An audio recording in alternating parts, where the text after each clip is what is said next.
habitat. You don't see a lot of the species without those habitats can't exist. So if you do fill in even an ephemeral wetland, a wetland that only lasts for a short time through the year, you can't replicate that. For instance, certain salamanders or frogs can't just go to the river and lay their eggs because the habitats are different, and you will lose those populations entirely. In this world that global warming, wetlands are incredibly important as carbon sinks. And finally, aesthetic values. For me, I just love being in a wetland. I love swimming in a wetland. A lot of people think that's really gross, but I really recommend it anytime because it's a beautiful place. It's a bit mucky getting in there, but once you're in there, it's a wonderful place to be. And so these recreational values, scientific values, and educational opportunities that come with wetlands are really important for preserving them. Okay, some of the cool things that I found in Pemberton. This is a northwestern salamander. This particular salamander, they often in juvenile stage, they get those feathery gills. This one lives underwater. Because we do have this cold winters, it's quite common for this salamander to reach maturity in water and they'll actually live their whole life in water. If we were a bit further south, this particular salamander would lose its gills and it would become a terrestrial salamander. In our area, you'll quite often find these guys living in their water their entire life. The actual reach sexual maturity in water, they're a water creature. And this guy was trapped in the agricultural ditch that starts at Riverlands and goes about 11 kilometers up the valley, and he was sort of halfway up there. But I have trapped them sort of throughout that whole ditch. They are a carnivorous species. They eat pretty much everything that moves. And like the other salamander that we have here, they're quite poisonous to predators. So they're very effective in warding off predators because they secrete a poison out of their tail. And the other interesting thing about these guys is they actually store quite a bit of fat in their tail. So they don't give it up too easily, but worst case scenario, like many of our salamanders and reptiles, they can lose that tail and it will grow back. Okay, this... How long is that salamander? They get up to 25 centimeters. Okay. So they'll get up to quite large. That guy there... Sorry, can the salamander poison hurt a human? No. It can irritate some people, but they're not toxic to humans. And it's not likely we would eat one. It might be different if we ate a whole bunch. I'm not sure. So these guys came out of the ditch at the Helmers. These are long-toed salamanders with a predaceous diving beetle. And then those little brown specks is cat food that I use to bait them in the trap with. Oh, you should. So, yeah, so this is just one single trap set for about 6 hours. And there's a whole mass of them. These guys, similar to the long-toes, to the Northwesterns, very, very cold climates, more like the alpine. They will stay their whole lives in water, but most of these guys will become terrestrial. And you can see a lot of these guys don't have their gills. They're probably just out there for a great old time in the breeding. Whereabouts did you get them? Across the road, by your old little hut there, where the ditch goes in there.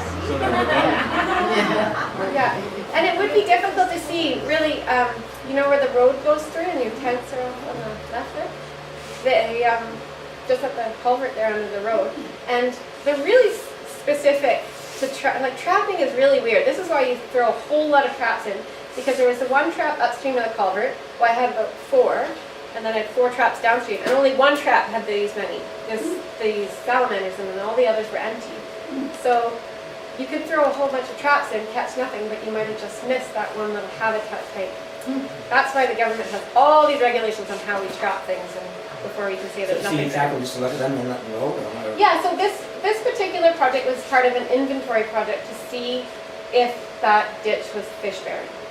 Because obviously for agricultural maintenance, working with the Dyken District, their ditch maintenance is quite different if it's got fish or not. So we were working on a plan to look at different water qualities and also habitat, see what lives there.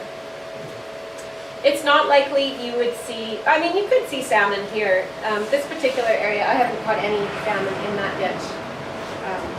ever, and the water quality isn't the best for salmon. These guys don't need the same kind of water quality. Salmon are really specific, really cold water. These guys can live in a range of temperatures. Okay, now these guys are cool. Not only do they just secrete a poison that tastes bad, it's actually really sticky and it's like rubber cement. So if they have a small predator like a vole that's trying to get them, they secrete this poison and it could actually stick a vole to the spot for up to 40 minutes. And so they have time to get away. Yeah, it's really cool. So, and like the Northwesterns, they can regenerate body parts. And probably everybody knows this guy, and if you don't know him, see him, you've heard him in Pemberton. This is the tree frog. This, he's a funny color. I have so many pictures of tree frogs, and they are a whole spectrum of rainbows of colors. They are they're really great at general habitats. They sort of live everywhere. They're doing very well. I saw a news story on BCTV about 2 weeks ago about a neighbor that's been fighting with this woman who's got this tiny little pond, and her neighbor can't stand the sound of the frogs, and he's ready to blow her pond up. So in here she had this tree frog, and they do make quite a bit of noise in the spring. I don't understand how anyone could dislike that noise. They're very small. They can, when they actually are metamorphosed, they can be up to 2 to 4 centimeters. So they're coming out of the ponds very, very small, but they do grow. They'll fit in the palm of your hands as an adult. So, but when they do come out of the ponds, they're 2 centimeters. They're very small. They won't call. I really love the sound. There's a small wetland on the Fraser-Erdel connector there, the little trail there, and the wetland there. I live in the Glen, and I hear them all the time, and I wanted to go sit at night and just listen to them, but they stop calling as soon as you go near because they feel threatened. And if they feel very threatened, they control their voice quite well. So something neat about these guys. And they are very good at changing color. I'm sure if I took this guy's picture, the next day if it was hot and sunny, he'd be nice and bright and green. So this is a northern alligator lizard. If you've lived in Pemberton, you may or may not have seen this. I've seen a number of them.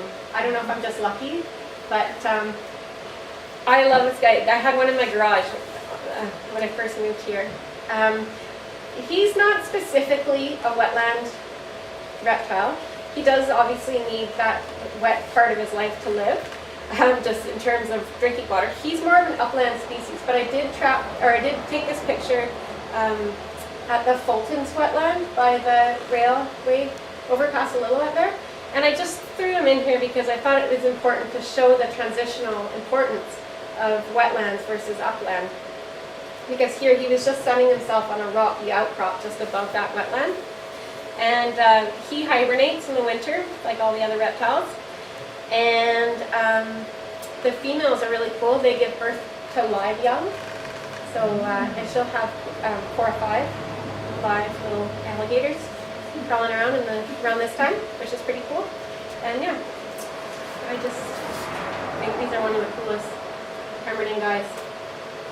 Okay, so here's this beaver. I took this picture flying up to the upper Lillooet. Ignore that cohort word there. This is a beaver pond at the bottom of this avalanche chute. And I've blown up there a few times in the last year, so I've been working up there.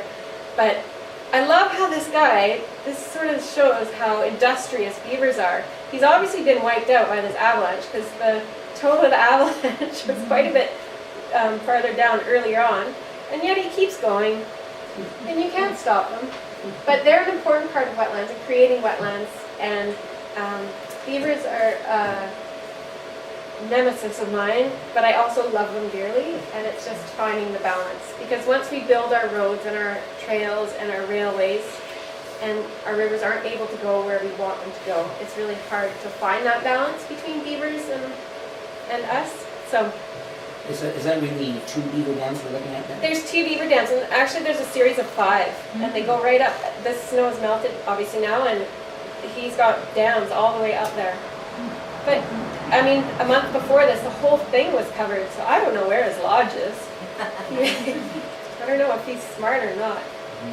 So each one doesn't represent a different family of beavers, right? No, but beavers are very communal. A couple families might live together, but they are very territorial. So if you do try and relocate a beaver, that generally doesn't end well.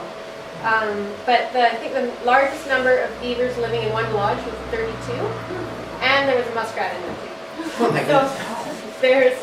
they do like to have a And lot. they coexist okay with muskrats. They do, yeah. They share habitats and